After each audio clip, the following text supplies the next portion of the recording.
أعوذ بالله السميع العليم من شر الشيطان اللعين الرجيم. بسم الله الرحمن الرحيم. رب اشرح لي صدري ويسر لي أمري واحلل عقدة من لساني يفقه قولي. السلام عليكم my beloved ones ورحمة الله وبركاته. Inshallah, we are going to take the the annex, the Q&A session for the recommended tawaf. So recommended tawaf, we said that you can do the tawaf anytime you are, okay, after you have taken off your ihram, after ihram, before you do your obligatory tawaf, you just want to make a recommended tawaf just to check out the situation. If the thing gets messed up, some people, they like to do trial tawaf, you see.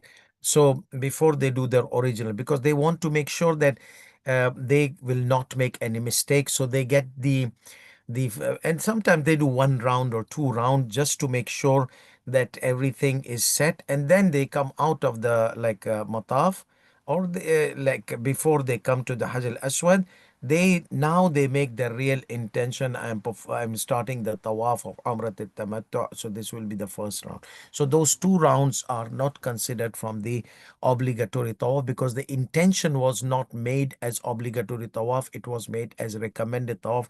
And recommended tawaf, we mentioned that you don't have to make 7 rounds. You can make 1 round, 2 round, whatever round. But it's if you do 7 rounds, it will be nice that you have completed the recommendation. But even 1 round you get rewarded of when you do the tawaf. So so here the question number one is, when you go to the website of Ayatollah Al-Udma Sayyid Ali Sistani in Arabic, Manasik al-Hajj, you will click on Tawaf al-Mandub in the Q&A session. This is Q&A session. The theme of the Tawaf al-Mandub we have done. So is it required? The question number one, is it required in the recommended Tawaf uh, okay, is it required to have whatever is required in the obligatory tawaf? Is it required to have in the recommended tawaf whatever was required in the obligatory tawaf? So he says that the situation is different based on the conditions and the rulings. Okay, يختلف الحال بحسب اختلاف الشرائط والأحكام. And this will be you can find the answer, what is required and what is not required, going back to the main text of Manasik al-Hajj, where where he has discussed the recommended tawaf. Okay, so that is throwing the ball in your court, that you go back to the Manasik al-Hajj. Yeah. So, for example, he said that like some of the requirements were the purification from the minor metaphysical impurity. That means that requires wudu. That means عدم اعتبار الطهارة من الحدث الأصغر، والإشكال في اعتبار الطهارة في الحدث الأكبر. So, uh, do we need purification from wudu? No. However, if you pray Salat al-Tawaf, you will need. But for the Tawaf, he said you didn't. And then there's a problem. He says, Hadath al-Akbar. And Hadath al-Akbar means Janaba. And Janaba, you cannot be in the platform of Tawaf from the beginning. So how will you do the Tawaf if you are in the state of Janaba, or state of metaphysical major defilement or major impurity? So the issue of purification, he says that refer to ruling number 295 in the main text of Manasik al-Hajj. However, apparently the remaining conditions are required, and those are the intention. Obviously, without the intention, what could your tawaf be? Tahara min al-khabath, purification from the physical defilement, and the circumcision, and then the covering the private parts. So like these conditions of tawaf, there are obligations of tawaf he mentions, There are conditions of tawaf.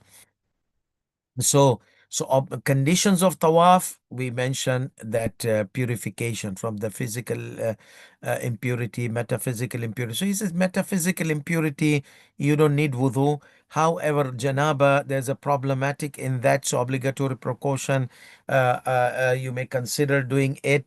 And the issue is how would you enter the Masjid al-Haram in the state of janaba and to perform the tawaf and to stay there. And he says the rest of the conditions are not required, such as the rest of the conditions are required, such as intention, purification from the physical impurity, circumcision, and covering the private part. What about the wajibat? Not entering the Shadar one, not this, not doing that. The construction of tawaf, the construct of tawaf, which is called tawaf, the things which you have to do in order to consider tawaf. He says, والواجب أما الواجبات الثمانية, 8 obligations of tawaf, which forms the image of tawaf, or which are the obligations that construct your tawaf, and it is considered tawaf. He said apparently it is required, except for the numbers. You don't have to do 7 rounds. But if you want to do proper tawaf, genuine tawaf, you have to start from Hajj al-Aswad and end with Hajj al-Aswad. So he said that الظاهر اعتبارها, the from 8, 7 obligations are required. So what is not required? The count, the number, 7 rounds. Those are not required. You can do 1 round, 2 round, as it's going to be explained. And uh, as for the consistency, one after another, without leaving a gap of, as we said, commonly considered gap, which say the Sistani found out from the commonly consideration is 9 minutes. So more than 9 minutes, no. So he said that we have mentioned that in the section of consistency and continuity in ruling number 308 and 310. امتيازه في بعض أحكام القطع والبناء. So consistency is required, but there are areas it is not required. Okay, that means remember that a woman in the period or something like that, or that she does the ghusl and come back, and those kind of situations, then that is not required, as mentioned in ruling number 310. وفي and ruling number 330, whenever you doubt in the numbers of the rounds, more or less, you can always consider less.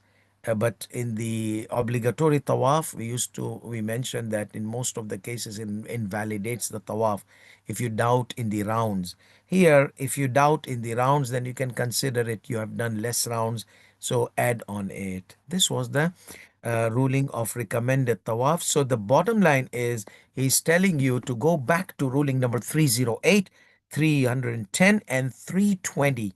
These are the ones which they give you the guideline or the direction of the obligations of tawaf, how the tawaf is constructed. Here in summary, he has mentioned that more what the number of the 7 rounds are not required. So based on that, a follow-up question comes that is it recommended for a person to do 1 round on his behalf or on behalf of someone, not one tawaf? Tawaf is 7 rounds. We are talking about 1 round on his behalf because recommendations require evidence. We can't, if there are no evidences that certain act is recommended, then we have to do it on the basis of raja el matlubiyah, hope of its requirement. Okay, or there are recommended precautions plugged in. However, if a person, if there was a narration in mentioning that it is recommended, then it is definitely recommended. So even recommendation, we cannot say this is recommended act without having any solid evidences of recommendation from the A'immas alayhimus salam or from the Quran al-Kareem. So therefore, this is the concept. So if we don't have anything, any evidence, any authentic evidence indicating the recommendation of an act, and previously ulamas they considered an act recommended. Okay, so when a marja looks into it, he doesn't find any evidence. So he says, since ulamas they mention, so you do it raja al matlubiyya. Okay, he's not rejecting the recommendation, he's not accepting the recommendation. You see, uh, he is just hanging it on a doubtful case. Since ulamas they did it, they might have a valid evidence which I cannot find it. So therefore, do it in the hope of its requirement. So if it was mustahab, the way the ulamas previously they declared it, fine. If it was not, then fine. You see, at least it doesn't give a fatwa that it is recommended. So basically, recommended acts, in order to consider them recommended in black and white, they need a specific evidence, authentic evidence indicating the recommendation. If the narration is weak, if the narration content of the narration is weak, does not clearly indicate recommendation, so the marja will not give a fatwa of recommendation because it does not have solid evidence. So what will happen? He will say, perform it with the intention of hope of its requirement. Raja, arju, raja is hope. Matlubiya, talab, yatlubu, requirement. So if it was required as a recommended act, I have done it. If not, alhamdulillah, I did not declare it as a recommended act, so I did not innovate something in the religion. Hence I will not be held accountable on the day of judgment. Yes.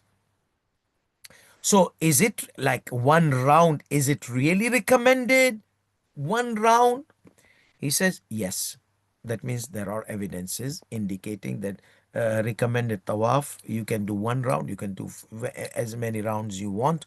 You can do, you don't have to do 7 rounds. Question number 3.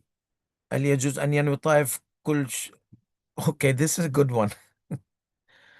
So this is a guy, he doesn't want to do 7 rounds on behalf of his 7 beloved ones around the world, his wife, his son, his father, his mother. I mean, let's say his family members are 7, and he wants to give something. And he doesn't want the combination. I am doing this tawaf 7 rounds on 7 rounds and giving it hadiyah, or on behalf of my father, my mother, my son, my daughter, my wife, and myself, and my grandfather, my grandmother, 7.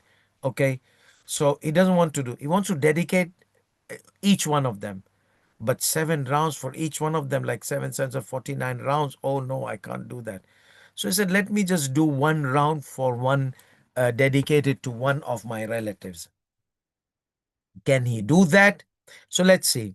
هل يجوز, is it permissible to distribute the rounds of the recommended tawaf to several people, such as he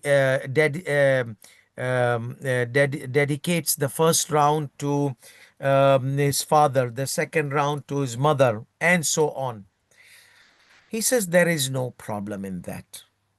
However, uh, he should not make the intention of the total as one tawaf, because you did not do one tawaf, you did 7 rounds individually for individual person. So don't say I'm performing the tawaf around the Kaaba, recommended qurbat Allah ta'ala, on behalf of, the first round is for my father, for second for my mother, third for my wife, fourth for my son, fifth for my daughter, sixth for my grandfather. No, don't do like that. Okay.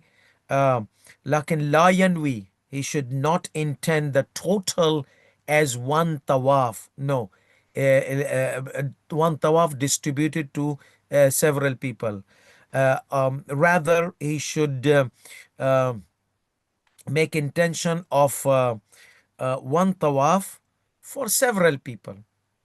Okay, so if you want to really do one tawaf, then make intention on behalf of 7 people. That's fine.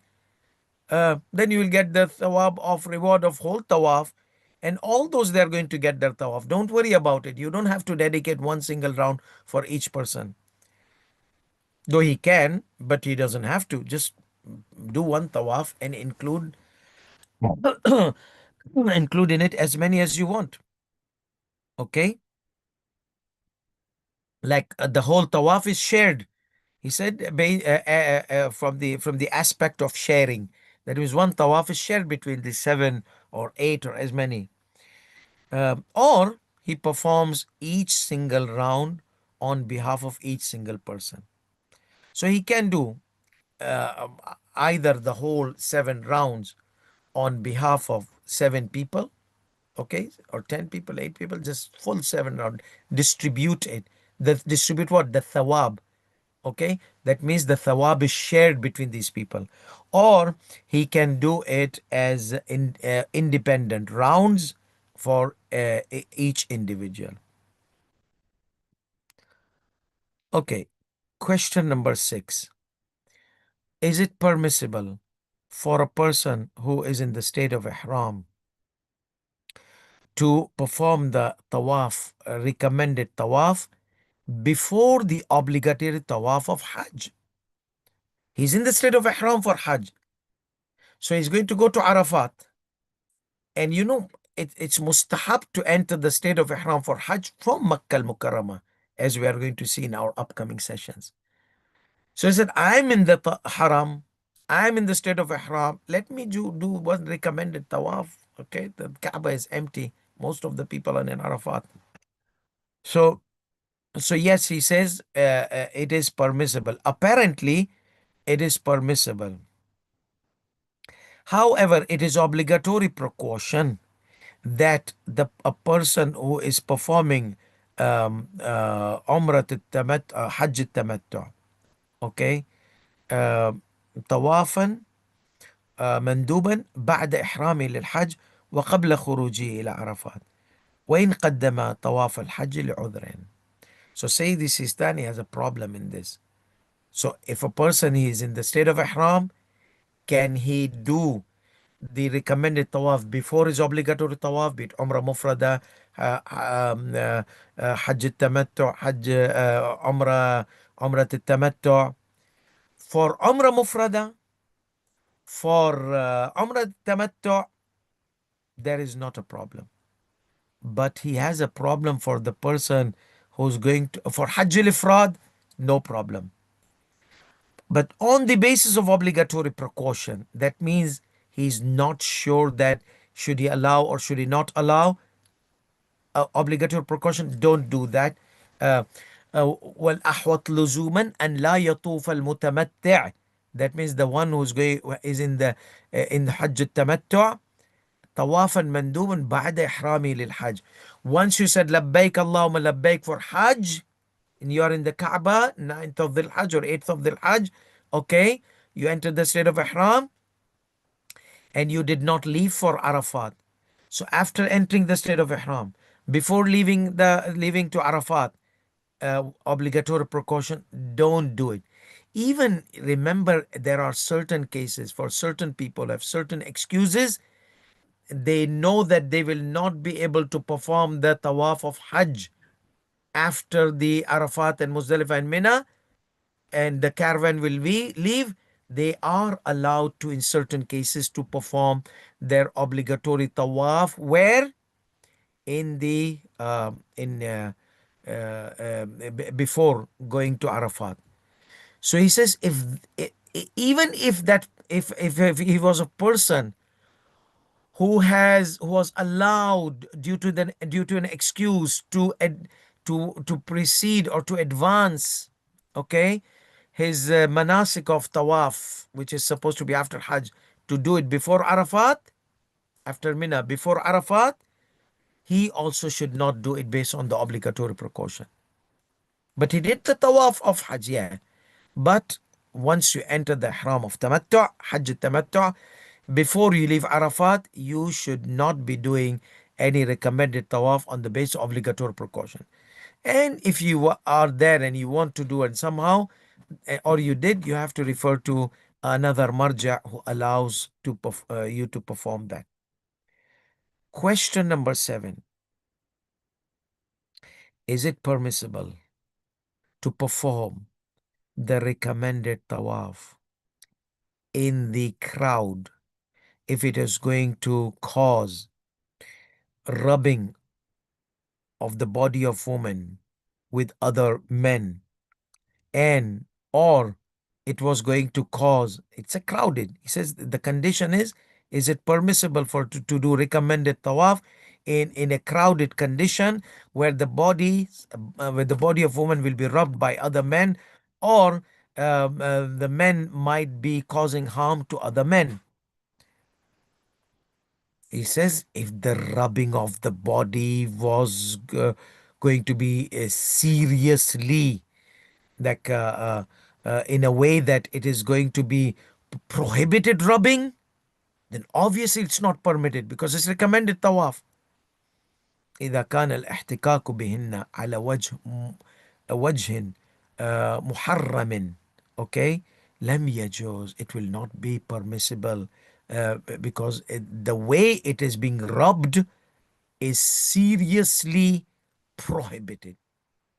It's not like accidental touching in here and there like it happens normally in many of the tawaf, you see, and we have to avoid it. Even many women, they don't have want to avoid or something like that. Like the time has become opposite. Before, the women used to avoid any men touching and something accidental. Now the women, many women, not every woman, many women become Tarzan. Okay, they come like in front of men and like there's a, how dare you, you know. So it's the time has changed. So now the men are trying to avoid the women. They'll do tawaf and no matter touching this, touching that, but not all. This is not a general rule. This is what I have observed in my limited capacity. Now you may have observed otherwise. So your observation is respected as well. So anyhow, so that there are two things: touching the bodies, woman of the body touches the non-mahram man, rubbing in a way that it is prohibited, because the question says al-ihtikak. Al-ihtikak means like rubbing, not just touching, not just lamps. So the questioner has asked rubbing. Now rubbing is different than touching. Okay, touching can be accidental, but this is continuous rubbing of the bodies, and that's serious. So he says if it was in a way that it is prohibited, it is not permissible to do recommended tawaf. Wait until the crowd is less. And as for hurting other, causing harm to, or causing annoyance, no, he did not mention harm because harm is prohibited. وَأَمَّا مُضَايَقَةً, however, causing annoyance to the other Hujjaj by performing tawaf, which is considered okay, then there is no problem in that. How annoyance, and obviously it's too crowded, and you or your group, 5 6 people, they go into they scoop themselves into this crowd, and now it has become more crowded for other people. Okay, so it becomes annoyed because you have squeezed, you're squeezing the hujjaj, that you're part and parcel of other hujjaj being squeezed and annoyed, as long as there's no beating and all those kind of, because that's prohibited. So he said that if it was commonly considered normal, then just go. Everybody will be annoyed. Even if it is not crowded, there are people, they will always be annoyed, especially when you come to the war zone beside Hajar al-Aswad. You see, so that definitely, even if it was less crowded there, you may have this kind of annoyance. Yeah.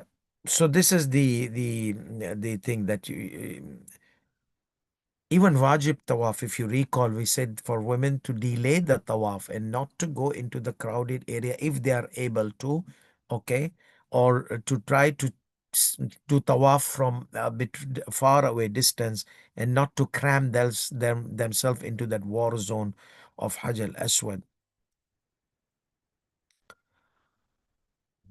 Question number 8.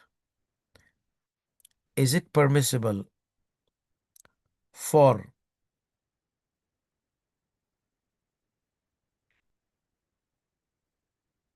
is it permissible for a person who's there in Hajj, a person, is it permissible for those people who are performing tawaf or who are in Mecca to increase in the number of the tawaf, not number of the rounds, number of the tawaf, recommended tawaf, knowing that it might cause a crowd and annoyance to Hujjaj, to other Hujjaj in their obligatory tawaf. So you may be disturbing or annoying those people, or causing annoyance to other people, or causing like disturbance, or causing um, crowding, crowding over them.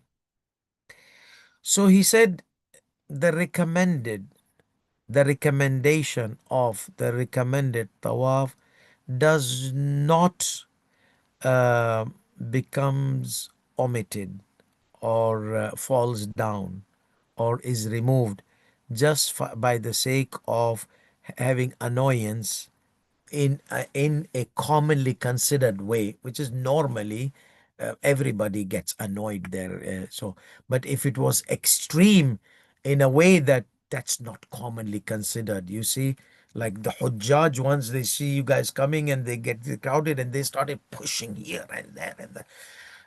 So that is animalism.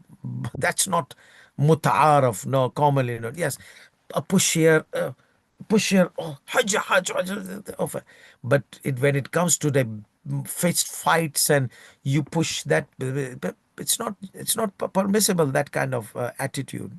Okay. Okay.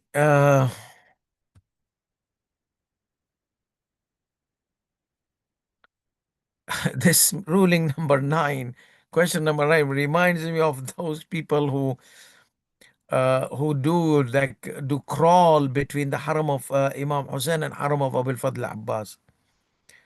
So this lady said that, why don't I do my tawaf by crawling on my knees and hand?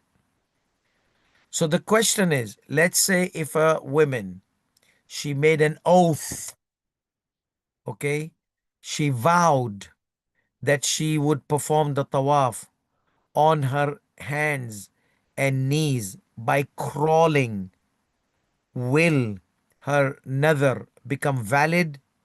Like her vow, will she have to fulfill her vow? He says no, the vow will not be valid. Okay, the vow will not be binding. Though it is for her recommended precaution for her to perform 7 rounds on behalf of the hand, and 7 rounds on behalf of the foot or knees. Okay, so yeah. Now I don't know, it was crawling because it says that if she made a vow to do the tawaf on her hands and feet, and obviously hands and feet means she has to bow down, and when she bows down and she's going to walk, okay, she'll be not walking like exorcist or something like that, or that uh, the lady who comes out from the window with the long hair and those kind of thing. No, I mean she will be like crawling like the ones they do between Imam Hussein. And this is not just even I saw in city of Fatima in Portugal. Okay, there are two churches, and then the people, they crawl. So it's a kind of cultural practice in some Shias and some Christians and some other Sufi cults, that when sometimes they want to do worship in utmost humility and humbleness, they crawl. Now you disagree or you agree, it's not our area here of discussion. Our area is for this woman to do that kind of thing, to make, first of all, a vow, to full to is it does the vow becomes binding, that she has to fulfill it? He said apparently no, the vow is not binding, and it's not it's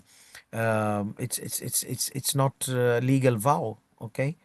So on the recommend, however, recommended precaution is to do the tawaf 7 rounds on behalf of her hands, for her hands, and 7 rounds for her foot. So here we have completed the recommended tawaf, and there we are going to start the questions and answers of Salat al-Tawaf. However, Salat al-Tawaf, we are not going to take the question and answer until we are done with the what? With the with the yeah, recommended tawaf. I mean, with the text of Salat al-Tawaf. Um, I just want to double check that did we take recommended tawaf or not. So Ahkam al-Tawaf, we said that then that is Salat al-Tawaf. Um,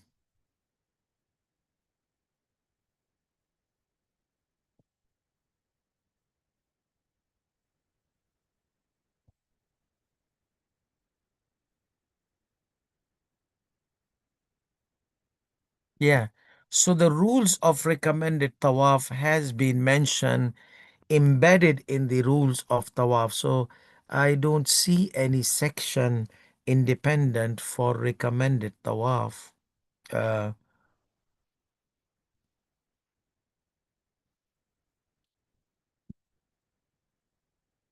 the way it was in a Q&A session.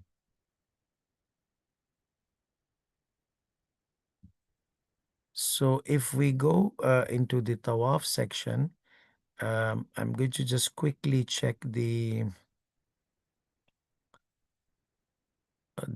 tawaf. Okay. In the section of tawaf,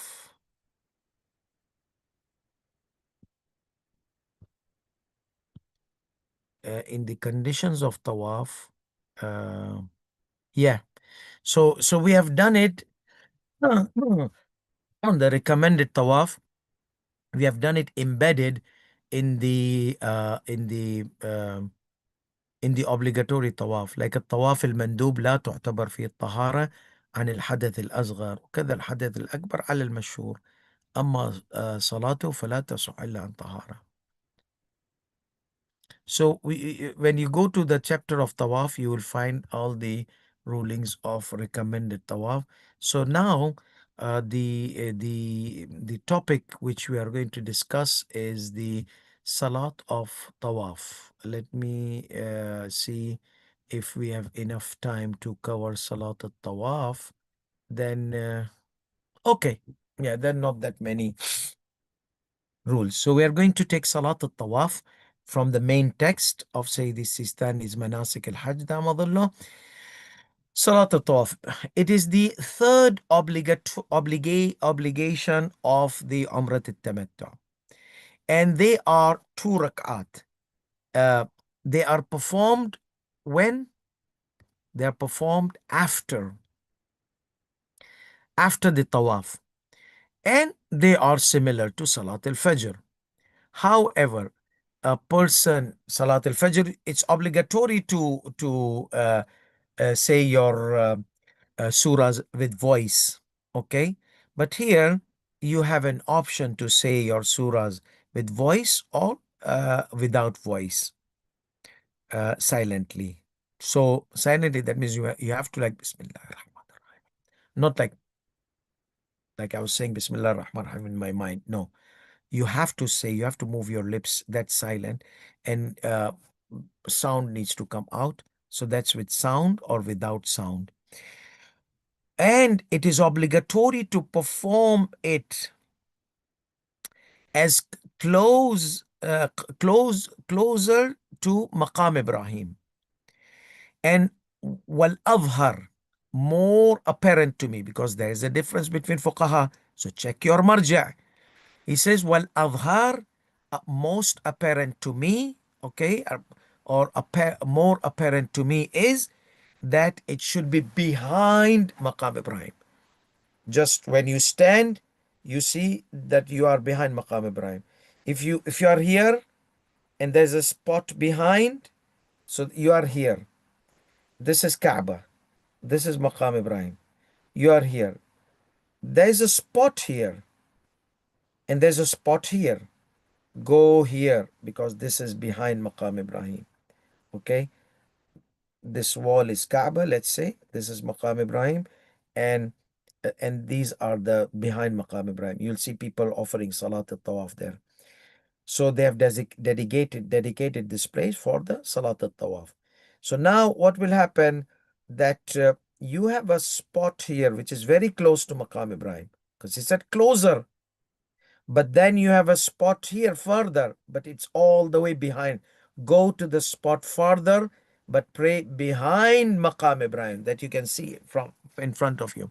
That's what Sayyid al-Khuy differs. Sayyid al-Khuy says the closest you can. So that means Sayyid al-Khuy say, if you have spot here, pray Salat because you are behind. Here behind. All this is behind Maqam Ibrahim for Sayyid al-Khuy. Okay? So if you have here, which is behind Maqam Ibrahim exactly, but you have here which is the closest, pray here. So that's the difference between Sayyid Sistani, Sayyid al-Khuy. Sayyid al-Khuy would say pray here, don't pray here. Sayyid Sistani says pray here, don't pray here. This is closest, but this is behind. So he says if he was not able to find a spot behind and close, like behind Maqam Ibrahim and closer, and he found very far away. So he says, pray one salat here and one salah very far away. So he says, if he was not able to pray closer to Maqam Ibrahim and behind Maqam Ibrahim, then on the basis of obligatory precaution, he should perform two salat of tawaf. One in the side, which is closer, and one all the way far, which is behind. And then you can, in this you can refer to another marja. There's many maraja, they allow this. But this behind and close, say the Sistani has peculiarity here. That means it needs to be behind and as close as to Maqam Ibrahim. So, yeah. خلف بعيدا ومع تعذر الجمع. If you cannot combine, it's too difficult for you, or it's associated with hardship, you are not able to, unable to, then whatever you can, or wherever you can. Now, whatever you can from these two, either behind, either closest. So we said behind all the way, or here. This is behind. If you are not able to combine, I mean, remember, if you are going to go behind, your 9 minutes, 10 minutes gap is going to not allow you if it is very that much behind. So just pray any of those two spots. But you can easily find in Umrah, we go there, it's always somebody's praying and leaving, somebody's coming, praying, leaving, coming. So we always, because not every madhahib, not every marja has going behind. It's Sayyid al-Khuy, Sayyid Sistani Damullah is very peculiar about the behindness of the Maqam Ibrahim. Yeah. So if it was not possible, it is sufficient to whichever of these two is possible, considering that time gap we mentioned about them. Okay, so Sayyidina,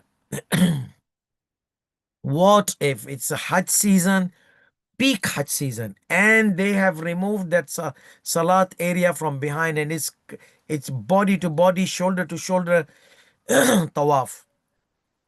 And the only tawaf place you could find is behind all the way in the building of the Masjid al-Haram.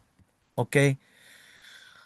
So he says that If you cannot behind Maqam Ibrahim or close to Maqam Ibrahim, then if it was if it was unapplicable, or you could not perform it, you're unable to perform it, then 2 rakat, and that happens in the 10th of the Hajj, especially 11th and 12th and 13th. These are like very packed.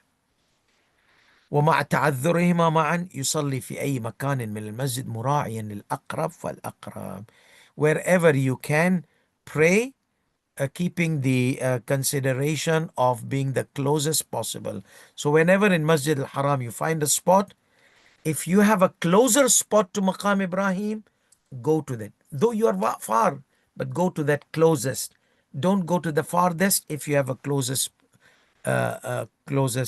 spot. فالأقرب إلى المقام على الأحوط الأولى. ولو تيسرت له إعادة الصلاة خلف المقام قريبا منه بعد ذلك إلى أن يضيق وقت السعي أعاد على الأحوط الأولى. Okay, if after you do your salat anywhere here there, okay, as you are able to, but then you realize, oh, the crowd has become less, so you will go there. But remember, your tawaf and salat al-tawaf, no more than 10 minutes gap. Tawaf and salat al-tawaf and sa'i between Safa and Marwa, no more than 1 day. If you do in the day, you do in the same day sa'i. You can leave a gap 5 hours, 10 hours, as long as it's in the same day as we are going to take in the sa'i. Okay, so it should be in the same day. So let's say you prayed in the morning, tawaf, salat tawaf al Hajj, and after that, anywhere, Maqam Ibrahim, farther here and there, you couldn't find, and then the crowd was less. So now, if you are going to pray these 2 rakat, the sa'i will become like the sa'i will exit from the time. Then you have to redo the whole tawaf back again, because sa'i and tawaf needs to be in the same day. So let's say it's going to be the next day. No, then you should not do. So he says that وَلَوْ تَيَسَّرَتْ لَهُ إِعَادَةُ الصَّلَاةِ, if it became feasible for him, possible for him to redo the salat behind Maqam Ibrahim, close spot, closest spot from the spot which you did wherever you did, إلى أن يضيق وقت السعي, until the time of the sa'i becomes narrowed. So أعادها على الأحوط الأولى. So he should repeat it on the recommended precaution, not obligatory precaution, recommended precaution. إلى أن يضيق وقت السعي. هذا في طواف الفريضة. This is the salat behind Maqam Ibrahim. It should be done behind Maqam Ibrahim. It is in the obligatory tawaf. However, in the recommended tawaf, okay, anywhere you can pray in Masjid al-Haram. You don't have to pray behind Maqam Ibrahim. وأما في الطواف المستحب, as for the recommended tawaf, it is permissible to perform it anywhere in the masjid, optionally. Anywhere you have an option. You are not, if not here, then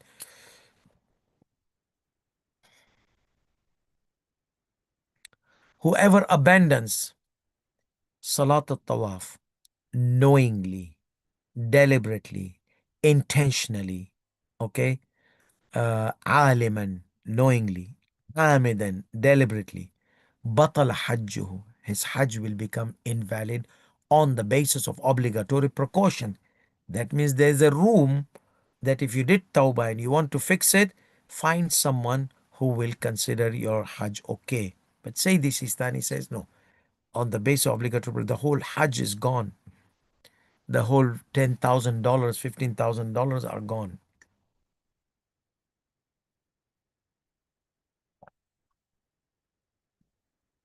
Okay.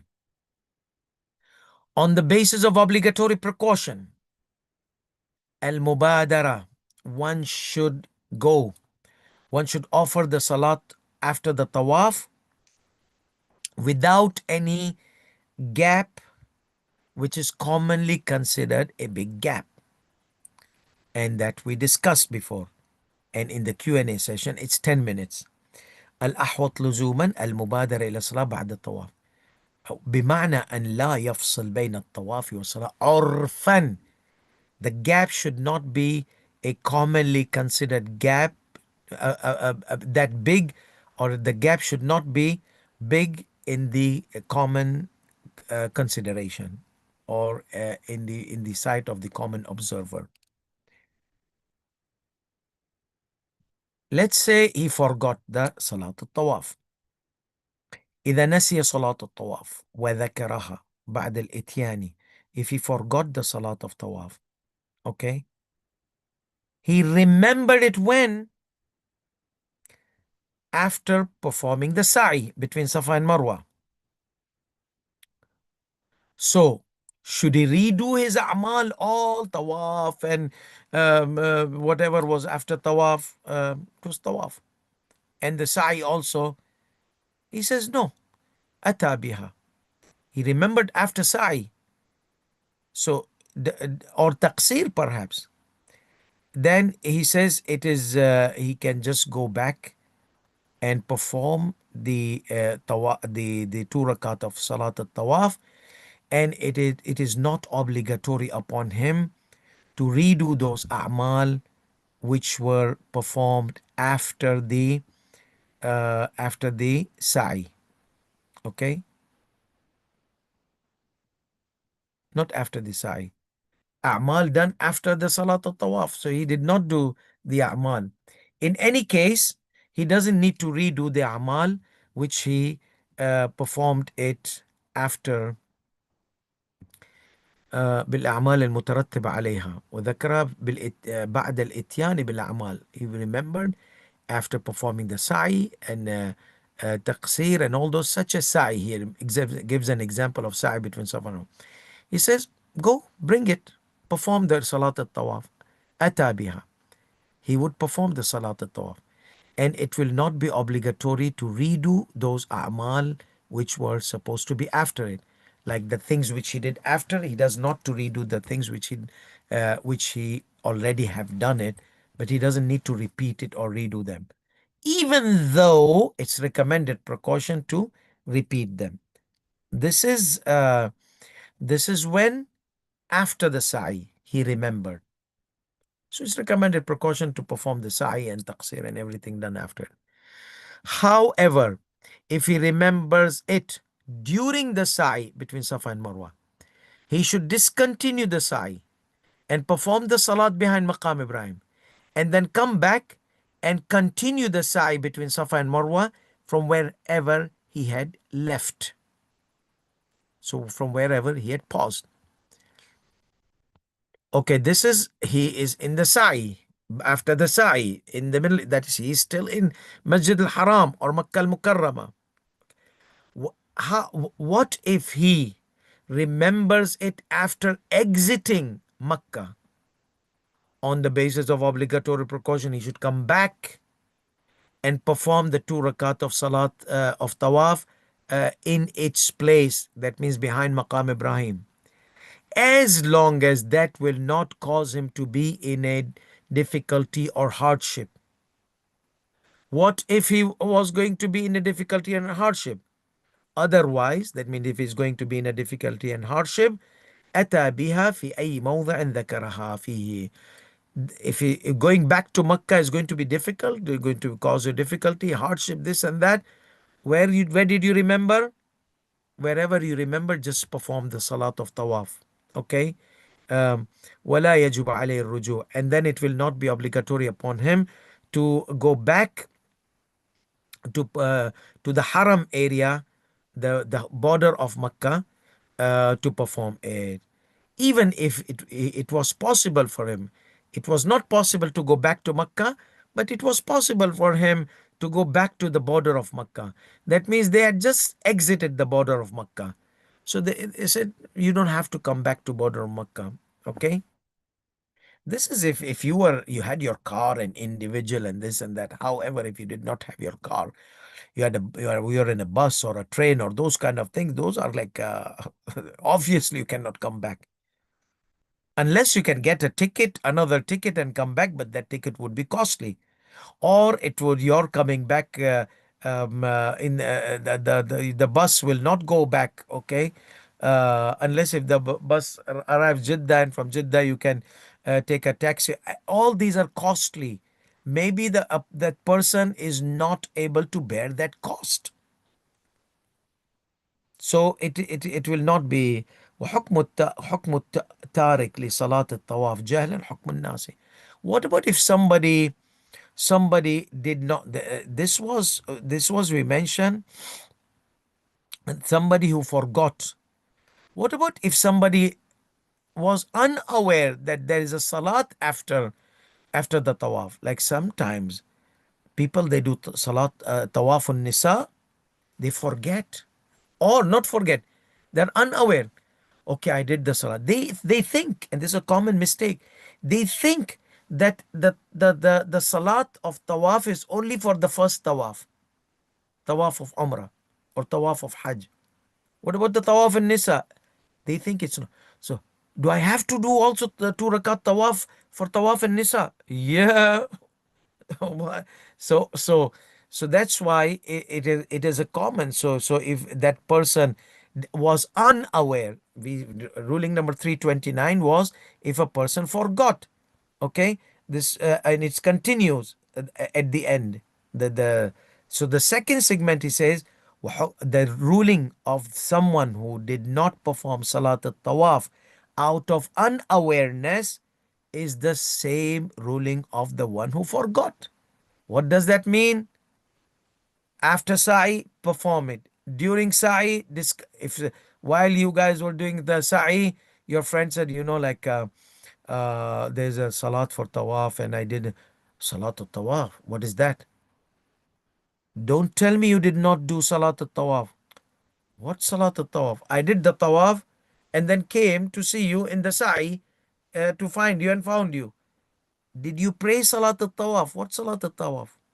It's tawaf and sa'i. You have to pray salat al tawaf. Oh my goodness. During the sa'i, discontinue, go and come back and continue the sa'i. After the sa'i, go and come perform the 2 rakat salah. So the same ruling we mentioned for someone who had forgotten is applied for someone who was unaware. Okay. But Sayyidina, the Jahil are two type. One is intentional ignorance, or another is unintentional. One is intentionally unaware. That means he had opportunity to learn but did not learn, or the doubt encountered in his mind and but he don't question. Or no, the unintentional, that means it never crosses his mind that there is something which is salat. So in both cases, he says the rule will be applied for the rule of the salat. The rule of a person who forgot will apply on a person who was unaware. Ruling number 330, if someone dies and there was an obligate, like the rulings we said, the guy left Makkah and then realized or remembered or became aware that he needed to do Salat al-Tawaf. And once he realized, oh no, I did not do Salat al-Tawaf, he got heart attack and shock and all kind of thing, and died immediately. So now what will happen? Okay. Uh, he might have thought maybe that, oh my goodness, all my Hajj is invalid, $13,000, $15,000, my whole life I've been saving, and now my Hajj will be invalid because I did not pray. And got like that Hammam, the not Hammam, Hammam is toilet, Hammam with a Ha. He was a companion of Amir al-Mu'mineen Salamullah alayh. So when they asked him that, Amir al-Mu'mineen, describe me, what's the true believer? Amir al-Mu'mineen said, Hammam, don't ask this question. He said, no, I need to know. I need to know. So Amir al-Mu'mineen opened the faucet. The true believers, this. So once Amir Mu'minin ended, they say, فَشَهِقَ شَهْقَةً فَمَاتَ. He took a big sigh and died. He said that hyperbolic shock. So he said that, oh my goodness, all the time. He might be thinking that all the time I've been mu'min and the mu'min is not what I am. Oh my goodness, what am I then? And poor guy, Amir Mu'min told him, don't ask, okay? It might hurt you. Or it might, like Allah subhanahu wa ta'ala says, لا تسألوا عن أشياء تبدأ لكم تسؤكم. So if don't ask about things that if you ask, you'll be more in trouble. So anyhow, yeah, ask about these obligations and obligatory issues. Otherwise, you will be jahil, qasir, and intentional ignorance. We're talking about other issues in general, not the conditions of salah, not the conditions of tawaf, obligations of salah, all these kind of structural things of our pillars of Islam. So anyhow, so this guy died and he had not prayed Salatul Tawaf. So, on the basis of obligatory precaution, his elder son should do qada on his behalf, should make it up on his behalf. That means travel and do with all the conditions available in the chapter of qada as-salat. Remember, like a person did intentionally, did not do unintentionally, there all their conditions. The elder son is not burdened to things which were left by his father intentionally. He committed sin. Now his elder son has to pay the price. No, like out of sickness, out of this, that. So elder son needs to fulfill, if he mentions, with the conditions mentioned in the chapter of make up salat or make up salats in the book of law. So you refer, so it's not the elder son is only required if the conditions are available. Ruling number 331. إذا كان في قراءة المصلي اللحن, like somebody who recite the surah, but some of the words they are not pronounced properly, like Ar-Rahman Ar-Rahim or ولا الضالين or إياك نعبد وإياك نستعين, those kind of things. So if there was a problem in uttering the words of the recitation of a person offering salah, so if it was not possible for him to correct his recitation, then it would be sufficient. Some scholars might have problem. It would be sufficient for him to recite Surat al-Hamd with whatever misuttering or misutterance or whatever are not uttered properly, the way it is. Okay, at least is to try to reduce the utterance of the try. But if he was not, if that utterance of those kind of mispronounced words were not correctable, he was not able to correct, then it would be sufficient for him to recite on the way he can. If he was able to perform a, a considered amount of it in a proper way, that he can recite properly, but a few words, okay, he has problem. But if the whole surah or the majority of the surah is messed up, okay, then on the basis, if the majority of the surah is not uttered properly, pronounced properly, the pronunciation is problematic, then on the basis of obligatory precaution to add uh, with this Surah Al-Fatiha, which is mispronounced, another surah, another parts of the Quran, not surah, ayat maybe. So any verses of the Quran which he can utter properly, uh, he can recite it. Like he can choose 7 verses of any verses which he can pronounce it properly. He can utter it properly from the Quran. If not, then he can do Subhanallah. The problem is, even Subhanallah, Subhanallah, Subhanallah, Subhanallah. Or if La ilaha illa anta subhanaka inni kuntu minaz zalimin. Or Subhanallah walhamdulillah wa la ilaha illallah wallahu akbar. Even there is, but considered amount, if it is little bit mispronunciation, no problem. But if it is big chunk of pronunciation, then there is these are the alternative options, that to recite the way it is, if the mispronunciations were not so much and in the common consideration, and most of it was okay, or if that was the case, that most of what was not okay, then on the basis of obligatory precaution, to recite that mispronounced surah with adding any other verses of the Quran or any other part of the Quran which is pronounced properly by him. Otherwise, he will go with the tasbih or glorifications of tasbih.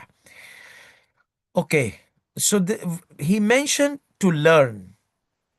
What if the time was short upon him to learn the entire surah? Okay, then uh, whatever you can, let's say, he we said that either correction, either learn.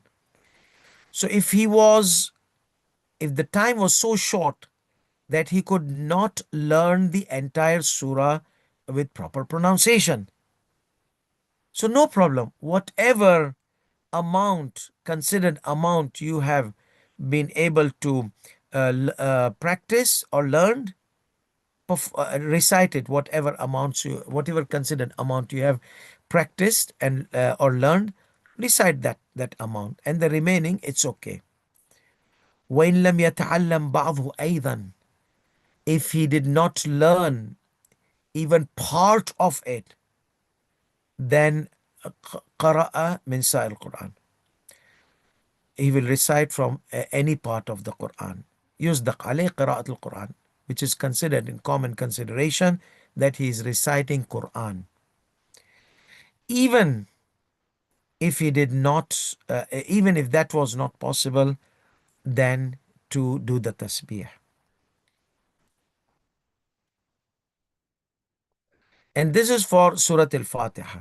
As for short surah, if someone was unaware, then it is already not necessary for someone who is unable to learn that surah.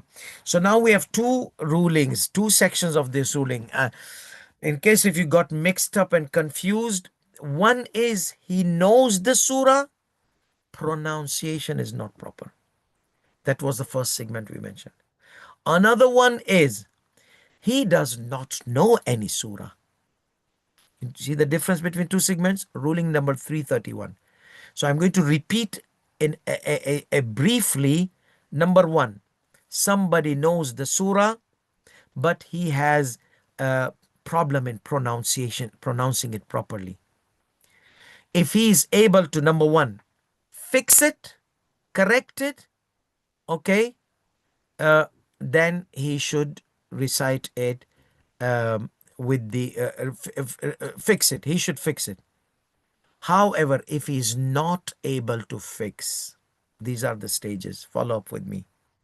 If he is not able to fix his recite pronunciation, if recite, so he knows. This segment tells us he knows, but his pronunciation is problem.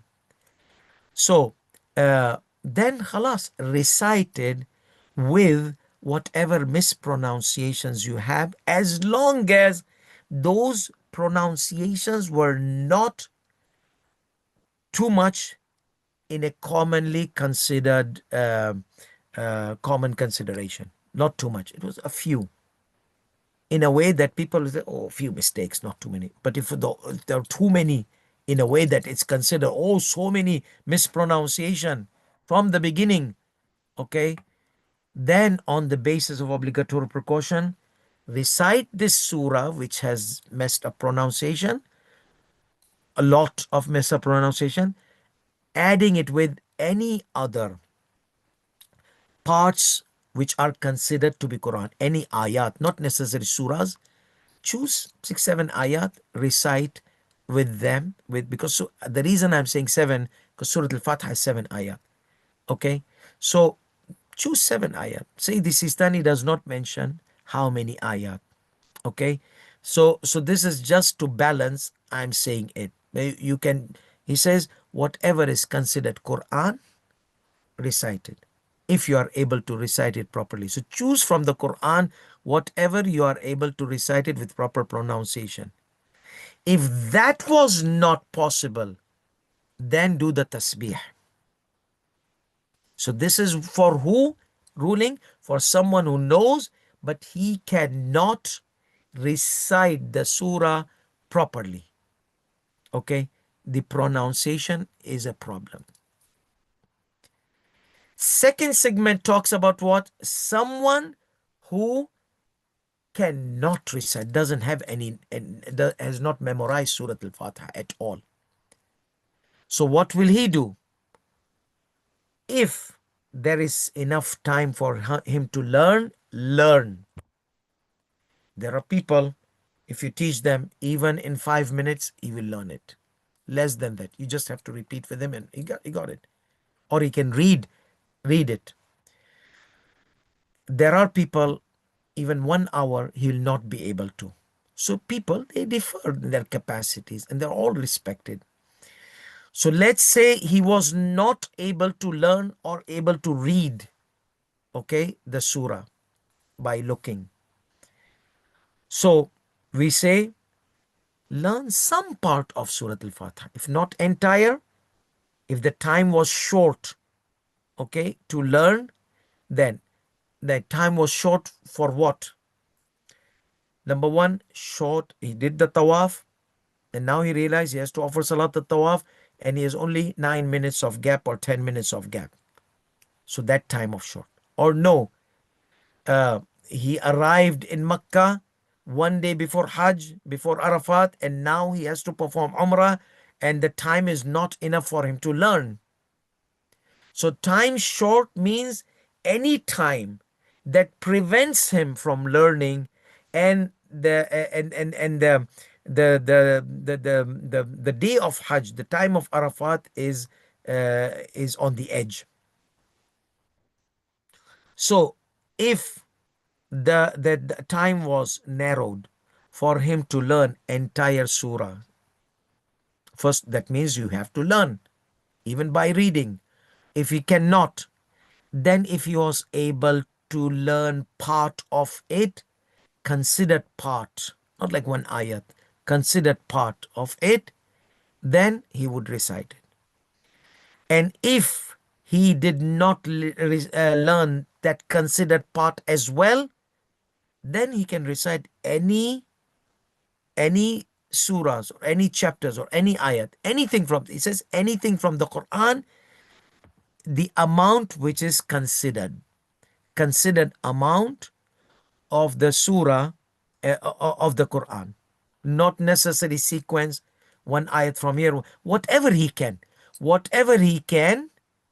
recite properly, knows in his mind, he's memorized it, or he can recite it by reading any ayat, let's say 7 ayat, okay, which is enough in the common consideration. So the common consideration says 5 ayat is enough, 5 ayat enough, 6 ayat enough, 6 ayat enough, then it would be sufficient.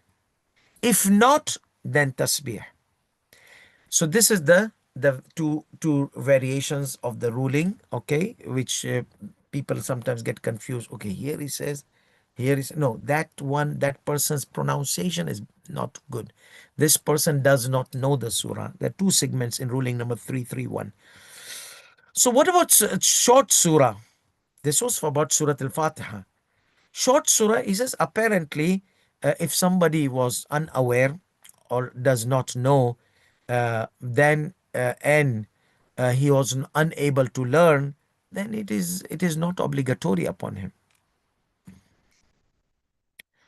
Thumma, he says, thumma innama, ذكر حكم كل من لم يتمكن من القراءة الصحيحة. The ruling which we have mentioned is for all who, for everyone who was not unable to recite it in a proper recitation. وإن كان بسوء اختياره, even out of his bad choice. That means he was negligent in his life, okay? Uh, Intentionally was not, he was lazy, sloppy from learning Quran, learning Surah Al-Fatiha. Those are bad choices he made. That's fine. Now we have a situation, okay? So, now, what about we heard from other scholars that if somebody cannot learn and somebody did not learn and this and that, then he needs to pray Jama'ah. Somebody recites and then he prays Jama'ah. For say this Sistani Damadullah, the legislation of Salat Jama'ah here, congregational. He says congregational, the Imam takes care of the surah. So you are done. So let pray behind one of your mu'mineen who recites properly. Pray behind him. Jama'ah. Other scholars, some other scholars, they have this fatwa. Sayyid Sistani says no. Recited with mispronunciation. Recite whatever. Recite, but you recite. If not, do tasbih. Okay. So he has this that you have to do it. Jama'at, no. So, but so this ruling is for someone who was not able to even. However, in these kind of situation, one نعم الأحوط الأولى في هذا الفرض أن يجمع.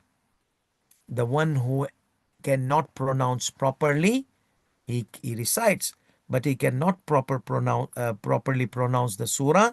So for him, he can perform the salat. Uh, he can perform the salat the way we explained. He says the way it was explained, and perform it in congregation, and delegate somebody to perform on your behalf. So this precautionary measure is 3. So al-ahwat al-awla, recommended precaution, that he combines these three prayers. One, he prays with his errors. Number 2, he prays congregation behind someone else. Number 3, he delegates someone to offer the salat on his behalf. Okay. Ruling number 332, and that's the final ruling. If he was reciting Ar-Rahman Ar-Rahim, Ghair al-Maghzubi, all those which were errors in pronunciation, but he was not aware, like many of the mu'mineen, they recite surahs with error. Not mu'mineen, many of the maulanas, many of the maulanas, they recite surahs who have been upraised and upbrought in countries which they don't have Arabic language properly. So they are brought up in that surah, the way they recite surahs, okay, with, and they do not think that they are making error. So they are making errors, but they are not aware about that they are making errors. So he says if someone was unaware about his mispronunciation in his recitation, and he was excused in his ignorance, his salat will be correct. Why? Because he was upraised like that. The teacher taught him like that, and the teacher was taught by his teacher. And this is what happens in many countries like India and Pakistan, and some of these countries where long time now, alhamdulillah, there's a lot of improvement. There's a stress and importance in recitation of the Quran properly, especially like this global community of cyberspace and in mass media. Alhamdulillah, people, if their teachers are not reciting properly, they can get a lot of support from the internet and cyberspace. So he said that if he was unaware about his mispronunciation in recitation, and he was he was excused, okay? He was excused in his unawareness, his salat will be correct. So it's unintentional ignorance. And he does not to redo it. Even if he realized after the salat that he had problems in his salat, somebody beside him was, oh, you prayed, your recitation was not correct, you had lots of mistakes in your pronunciation. Thank you so much. Now do I have to do the tawaf again because my salat al tawaf is gone, and now more than 9 minutes has gone, and this and that? He said, no, no, no, no, no, no, it's okay. You did not know, and you never knew, or did you know that you were making errors? No, no, no, no, I did not know. Okay. So therefore he was unaware. So therefore, uh, now what if he was not excused, not pardoned? He did not have any excuse. So the first scenario, he was excused, he had an excuse in his ignorance. That means it never encountered in his mind that he was reciting wrong. But what about if somebody was not did not have an excuse? Then he needs to fix his pronunciation, and offer the repeat the salat al tawaf after fixing it. And whatever rulings we had mentioned for someone who abandons the salat will be applied upon this person. Whatever rulings we mentioned, whatever rulings were mentioned for a person who forgets his salat of tawaf will be applied upon this person. That means he has to redo it. And how? We mentioned the sequences in the beginning of this ruling.